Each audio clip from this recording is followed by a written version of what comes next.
আসসালামু আলাইকুম ভাই। এই যে একটা পেশেন্ট, দাঁতের গ্যাপ, কত বড় বড় গ্যাপ, এই সাইডেও গ্যাপ আছে।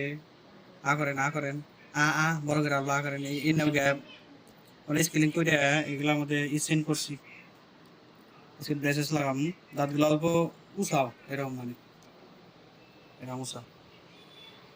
আমরা গ্যাপ গুলা সোজা করলে এরকম সোজা হয়ে যাবো, হ্যাঁ, এরকম সোজা হবো। আগে এরকম উঁচা আসছিল, গ্যাপ যদি সোজা হয় এরকম সোজা হবে। এই গ্যাপ গুলো শিপ কোম্পানির গ্যাপ গুলা আমরা ব্রেসেস লাগাম। ব্রেসেস লাগাইলে কিন্তু সোজা হয়ে যাবো। কামড় দেন সে, কামড় দেন। পেশেন্টের বয়স কিন্তু 35 ইয়ার।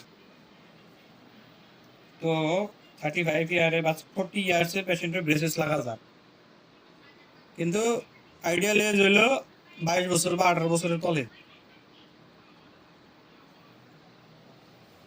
আমরা কিন্তু 35% ফসফরিক অ্যাসিড দিয়ে অ্যাচেন্ড করছি, যেহেতু আমরা কম্পোজিট দিয়ে ব্রেসেস লাগামো, যার জন্য এবারে ব্রেসেস গুলা প্লেস করার আগে বন্ড লাগাইয়া এটার উপরে এরকম করে ব্রেসেস একটা একটা করে কিন্তু প্লেস করা লাগে। আর একটা একটা প্লেস করতে টাইম লাগে, সেই জন্য ব্রেসেস একটা লাগাইতে 1 থেকে 1.5 ঘন্টা টাইম লাগে। এক পারি 2 পারি হইলে 2 ঘন্টাতে হয়ে যায়। আর এই কামটা অল্প মাইপা করা লাগে, কারণ আরবিটারি করলে দাঁতের পজিশনে আরবিটারি হবো, আর প্রপারলি প্লেস না করলে তারপরে খারাপ হয় কিন্তু, হ্যাঁ। তো ব্রেসেস লাগা কমপ্লিট করার পরে এটা ওয়্যারটা দিয়া ইলাস্টিক টাইটা এরকম করে কিন্তু ব্রেসেসের লাগে ব্রেকেটের লগে এই ওয়্যারটারে লাগাই দেওয়া হয়। এরকম করে লাগাই দিলে ব্রেসেসটা কিন্তু ওয়্যারটা কিন্তু ব্রেকেটের লগে ফিক্সড হয়ে থাকে, আর এই ওয়্যারটাই দাঁতগুলারে কিন্তু সুদা করে।